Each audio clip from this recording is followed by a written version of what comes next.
Okay, everyone, welcome back. We just finished the synthesis of alcohols and ethers. In this video, I will just discuss how to synthesize epoxides. So epoxides are basically ethers, but a three-member ring.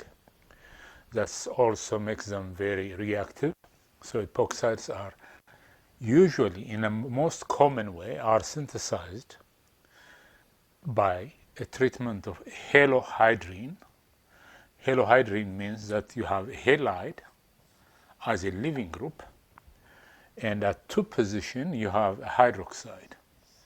So these are the two reactive groups that could make the epoxide. So in the epoxide, the main reaction is an SN2 reaction. That means a leaving group will leave and the ring closes as that carbon. But to do that, you need to form an alkoxide. Alkoxide, you remember ether formation, we always generate the alkoxide from bases like sodium hydride. Sodium hydride is a very strong base that gives a hydride ion. So this is a strong base that would be used as a sodium hydride, would snatch that proton. So that means you would have O negative there. That is the alkoxide. So we call this reaction intramolecular SN2, meaning that the nucleophile is within the same molecule. So that's why it's an intramolecular backside attack. So once you have this species, this would attack this carbon from the backside, and that halide would leave. Subsequently, the ring closes to make an epoxide. So this reaction is the most common one when you have a 1-2 position, an halide and also an alcohol. So whenever you design an epoxide synthesis, you would have a halohydrin that when you treat with hydride would produce the nucleophile, strong nucleophile, that's the alkoxide. This is alkoxide formation. Alkoxide is the negative charge on oxygen that would attack that carbon, backside attack. So it's a regular SN2 reaction that would form this epoxide. So as a review, a backside attack of an alkoxide on a 1-2 halohydrins. Halohydrins are, you have, this is a halohydrin. So halohydrin. So any starting material which has alcohol groups, hydrin is the hydroxide, that is, and the halide is the leaving group. So this is how you would synthesize an epoxide. So in the next section, we'll be discussing more on the reaction of alcohols, the reaction of ethers, and the reaction of epoxides. So far, what we have discussed was just how do you make alcohols, how do you make ethers, and how you make epoxides. But in the next sections, how do also they react? Alcohols with different reagents, how do they react? Ethers, epoxide. So it's a involving chapter which mainly deals reactions of alcohols, reaction of ethers, and epoxides. So we'll continue. So this is how you form an epoxide. But in the next section, we'll see alcohols, ethers, and epoxide, their reactivity. Once they are formed, how do they react as well? So we'll continue more on this. Okay, so now we're gonna begin with doing some reactions. These are organic reactions of alcohols. As I already said that you can make alcohols, but once they are made, you can also transfer them by organic reaction into different functional groups. very important concepts here. Alcohols are relatively inert. That means they don't just react, for example, for substitution, like what we did alkyl halides. They were able to do substitution easily. And they could also, alkyl halides, do elimination and then make an alkene. When it comes to alcohols, they really need to be activated, meaning that the alcohols, for example, if you are to do substitution, they have to be a good leaving group. So OH is not a good leaving group. So you should focus on the functional group. OH is not a good leaving group. Remember this. Alcohols, especially the OH, is not a good leaving group. That means if any nucleophile comes and attacks the carbon, it won't leave. So what we do in organic synthesis, alcohols, if you were to do a substitution reaction, for example, you activate them. So that means you convert the OH into a good leaving group. That is the activation. So the most common activation is we treat them with, for example, a strong acid. The strong acid would protonate the OH, adds one more H. It makes it a very good leaving group. It leaves as water molecule, and the nucleophile, when it hits the carbon center, you can make a substitution. So making a good leaving group is very important. That means activation. You need to activate the OH. Almost the same for the elimination reaction. For example, if you just do the beta elimination basically in the beta position you have hydrogen and you want the OH to leave, that means you want to dehydrate the alcohol, because what you lose is water at the end of the day. You want to lose dehydration is a loss of water, because on the beta carbon you have H and OH, analogous to what we did in alkyl halide.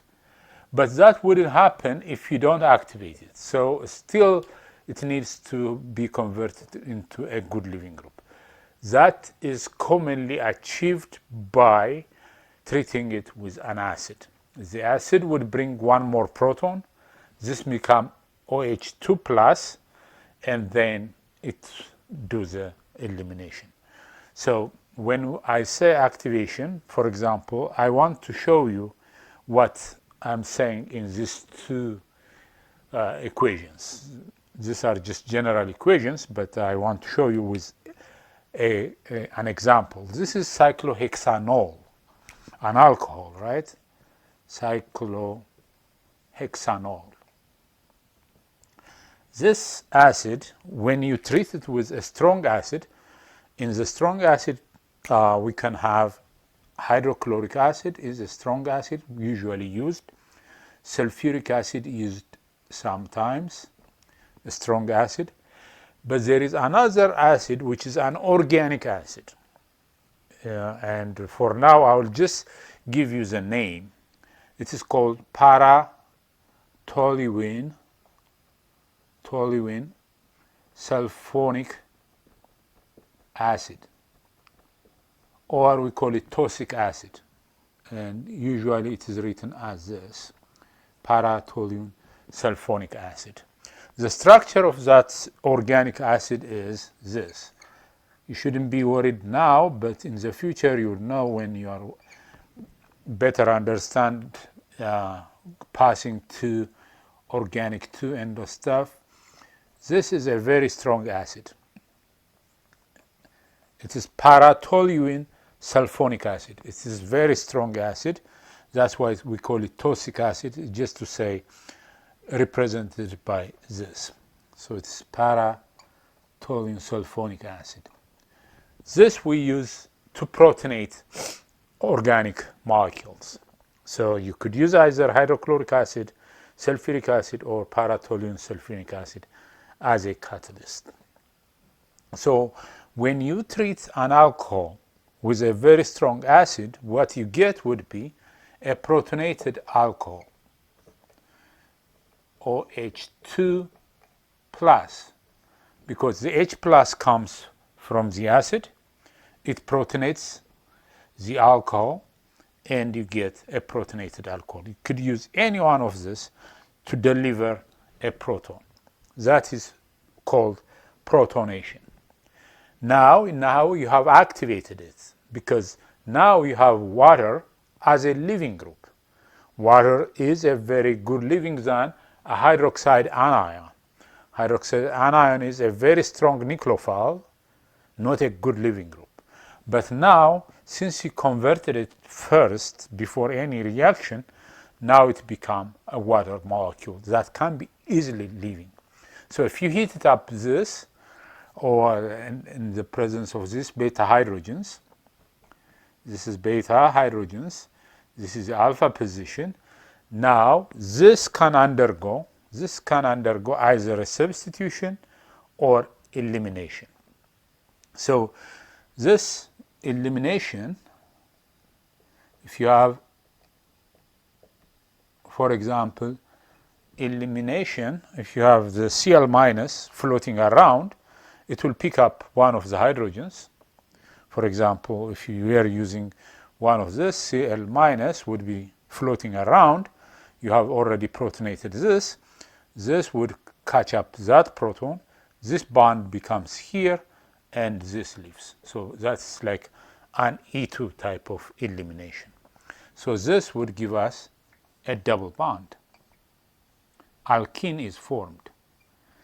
So this is cyclohexene. Cyclohexene is made by elimination.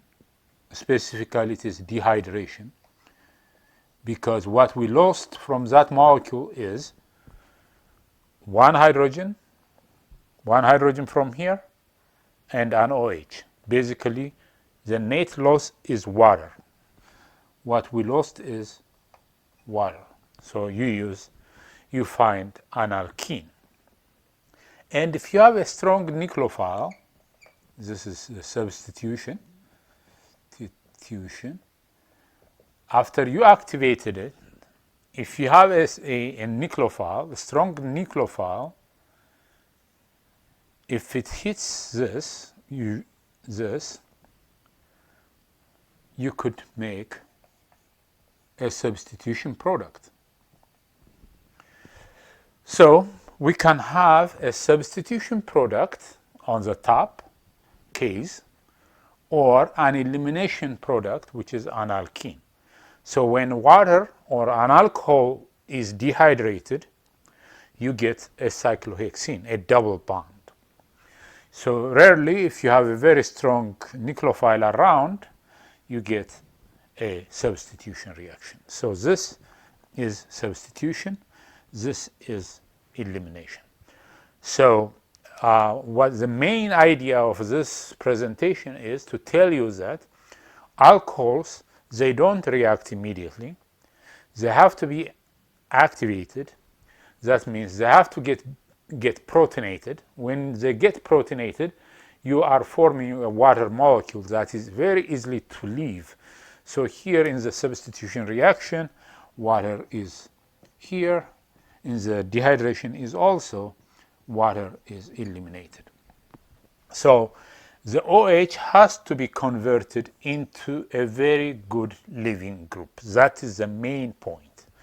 So whenever we do an OA alcohol and want to do dehydrated or make a substitution to that alcohol, alcohols, they don't react like alkyl halides directly. Remember the previous chapter when we dealt with alkyl halides like chloro, a bromo, iodo, you could have a nucleophile and you can get substituted. You could have a very strong base, the alpha, that is alpha carbon, and from the beta hydrogens, they could also do elimination to form an alkene. When it comes to alcohols, they don't undergo a substitution or an elimination without being activated to be a good living group. So we will have more examples while we are solving more problems on alcohols reaction. Okay, let's continue with some more examples just to make sure that we understand the elimination reaction of or a dehydration of alcohols. So I have three examples here. One is this is a third butanol. This is actually a tertiary alcohol called tertiary butanol. It is a tertiary one. So what you see here is you are treating it with sulfuric acid and maybe heat it up after sulfuric acid. Usually the sulfuric acid can be represented as H+, that's a proton. Strong acids always provide a proton. That's what they deliver. So the proton would, what it makes is the OH would be protonated. So I just want to show you step by step so that you would understand OH2 plus CH3, CH3. So a proton is transferred. Don't forget the plus. That's a plus sign. OH2. Now it's a very labile group there because water is much easier for it to live and stay as a neutral molecule water. So this elimination, there are these are beta positions. All of them are equivalent. This is beta. There is beta hydrogen, beta carbon, beta, beta. If you just remember from alkyl halide elimination reaction. So if I use just one of these hydrogens, what I would get is, and this water would leave, the hydrogen would make a bond with this. So what happens is you would have CH3, that carbon is right there, CH3, a double bond, and CH2. This remains as CH2. So now what you have is water plus the catalyst H+ is regenerated. So that's what the product looks like. That's a terminal olefin and alkene. So dehydration of alcohol using a strong acid, you should always think of an alkene product. So now we are learning more reactions. Alkyl halides, when they were eliminating or substituting, you know what they form. Now we can also form alkenes by dehydration of alcohols. So this is a dehydration reaction, elimination, dehydration. Specifically, alcohols do dehydrate. When they dehydrate, they lose water, and the functional group that's made is an alkene. Here, remember, toxic acid now. Toxic acid, I will repeat again. This is an acid, organic acid, very strong acid. You will encounter it later in your study of organic chemistry. It can deliver a very, since this is a very strong acid, it can easily donate its proton. So basically, it is a source of proton as well. So it does the same thing what you have seen on the top. So what happens is the cyclohexanol now gets protonated, very active to leave. So it doesn't just leave. So one of the beta hydrogens from beta position, they are all equivalent. This or that is the same. This would give you a cyclohexene. That's cyclohexene alkene, cyclohexene. Okay, so remember this, the pK of this thing is, remember in my early chapters in one of the organic acid discussion, maybe we have mentioned this, the pK is -7. It shows you it's very strong acid. You could use it as, it's abbreviated as toxic acid. I have here another one which is closer to that, but the only difference is this is a longer chain than what we have, so it might give different products because the beta positions would have different reactivity. So I have this, just if I was to draw the mechanism, this would be protonating this first because this sulfuric acid is a source of H+, transferred to this. By the way, this reaction is also can be termed as, this is now acting as a loose base. It has a pair of electrons that can accept protons. So this is a loose base, the OH is. It's another way of looking at it. This is a loose base now. It can pick up a proton very easily. CH2, CH3. Now you could have a beta proton from here, because that could be one hydrogen that can do the loss, abstraction by a base. And also, if you can use one of this position is another product. So it can give two different products because you have, this is another beta position, this is another beta position. They are not equivalent. That's why you could have two products. So if I lose this one, what I get would be, moving this, leaving that, it would be CH3, C, CH3, double bond right there, and CH2. That is by losing this one. If I lose, CH2, no, if I lose that, I would still have CH3 here, because this is the CH3 right there. So if I lose this one, I can have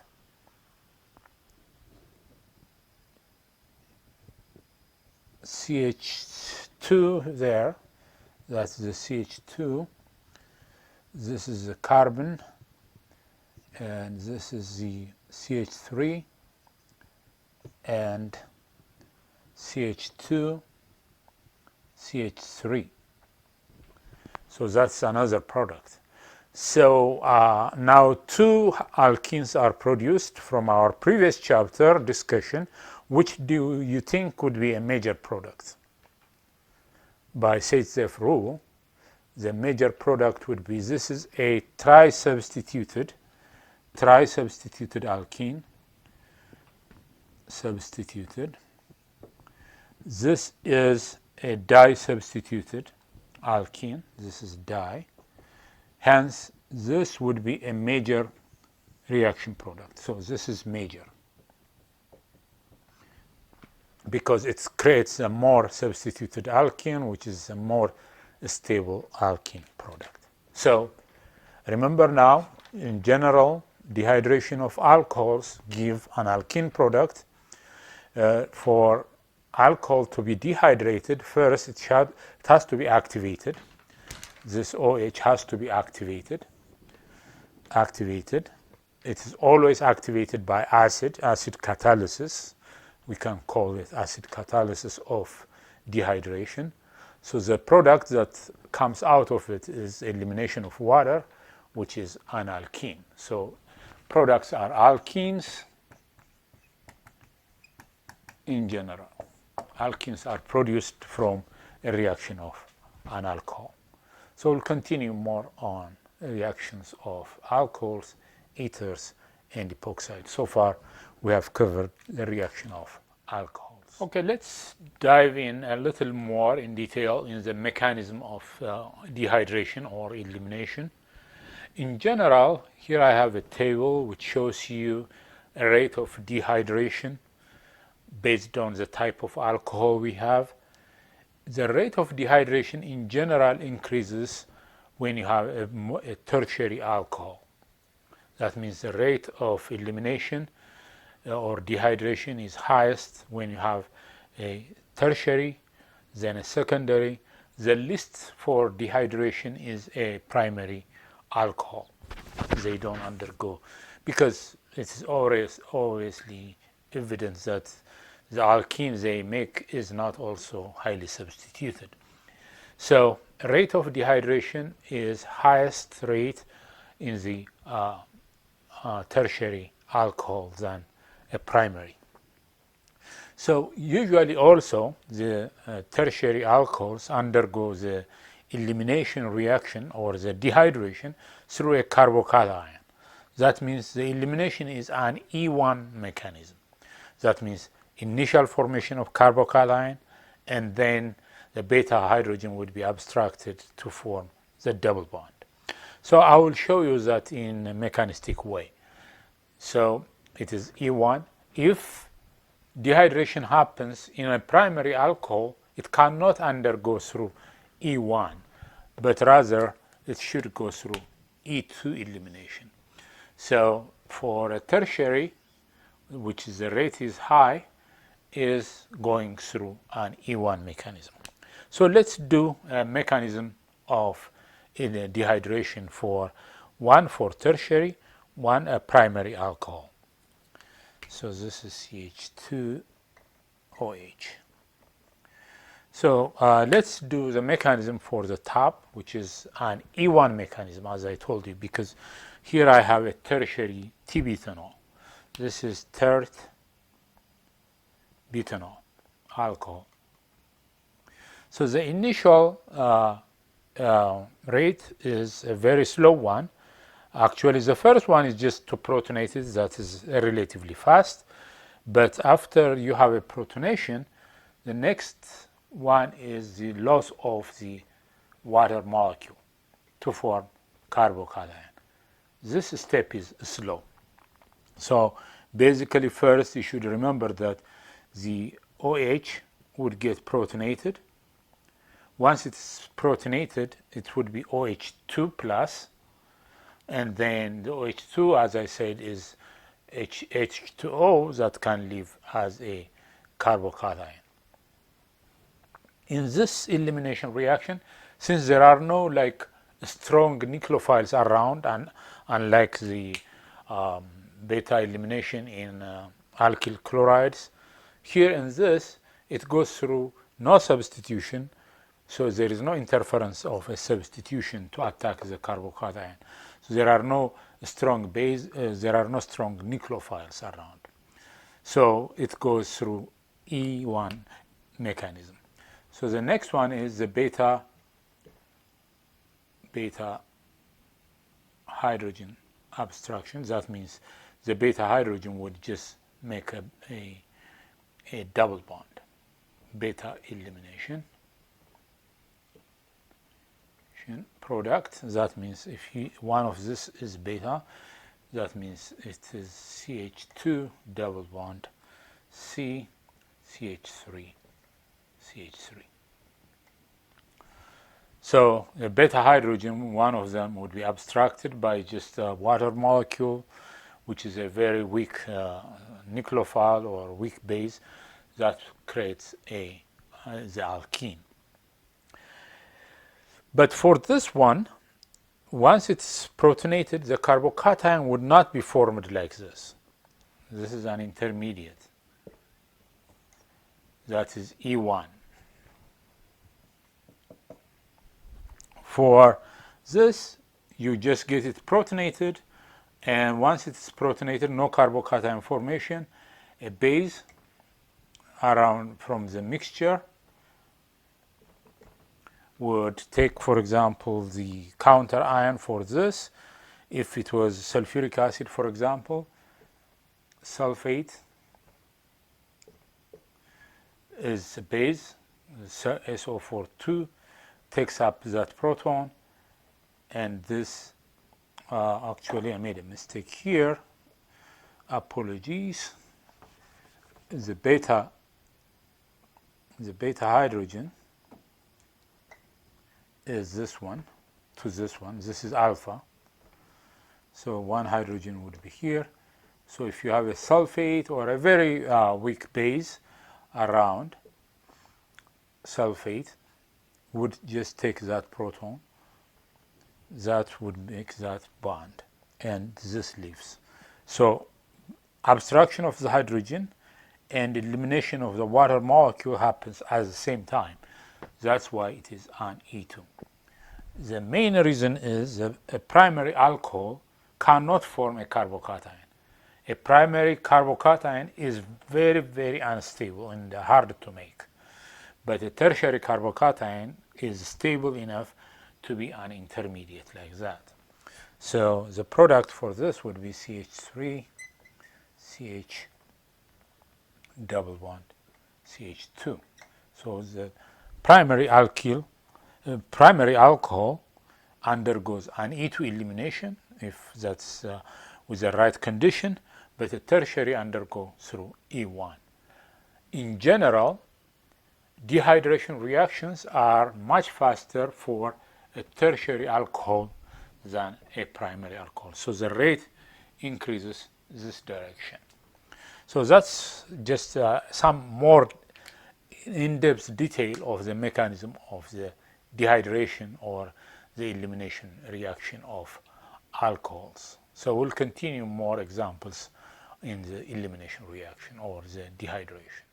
Okay, to just add some important points in the dehydration of alcohols, this is just the thermodynamics or energetically to discuss how the dehydration goes. The dehydration reaction of alcohol is actually an equilibrium reaction. That means it could be reversible. If you remember, according to Chatelier Principle, as more of the products are, for example, if more water is still in the reaction, it could shift the equilibrium to the starting material. So the way we always run this reaction is constantly removing the water by some other methods. That's just a synthetic technique we use in the labs. So that means, according to the Chatelier Principle, as you increase or as you decrease this, to always form to the forward direction. So if you want to do the completion of this reaction, continuously remove the water or continuously also distill the alkene. So this is the alkene product. So that it doesn't reverse by adding water to the double bond. You don't want it to add it and become just the starting material. And one important thing I just call it thermodynamics.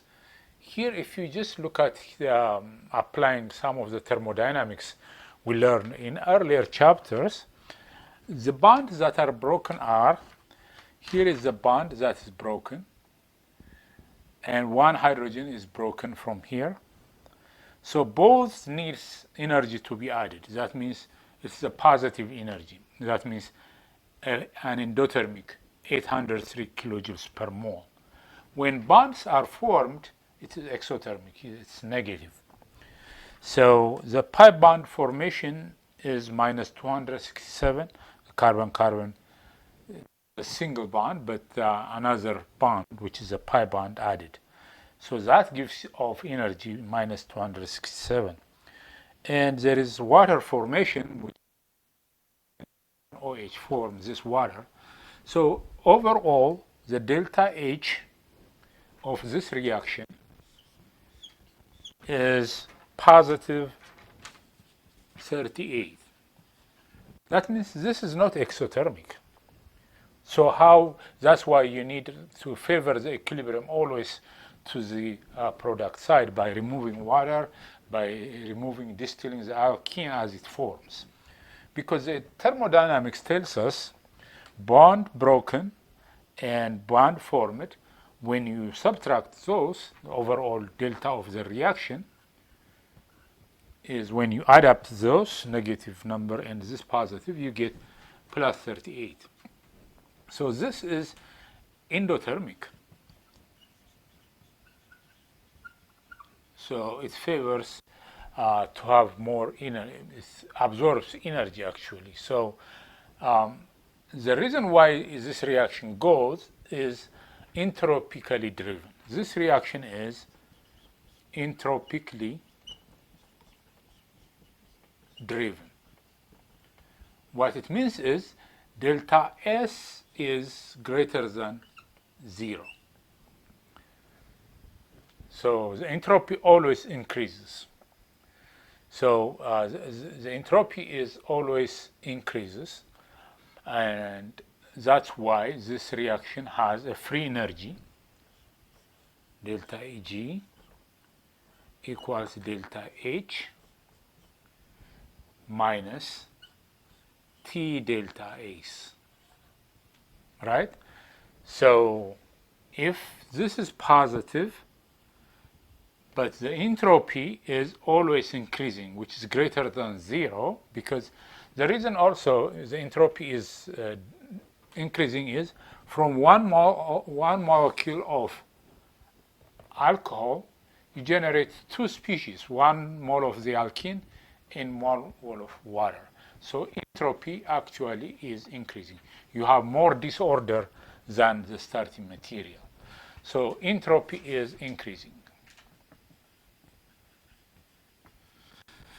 Therefore, if delta S is greater than 0 and T is positive, always, temperature is always positive, so this negative number is much greater than this delta H, so delta G overall would be less than 0.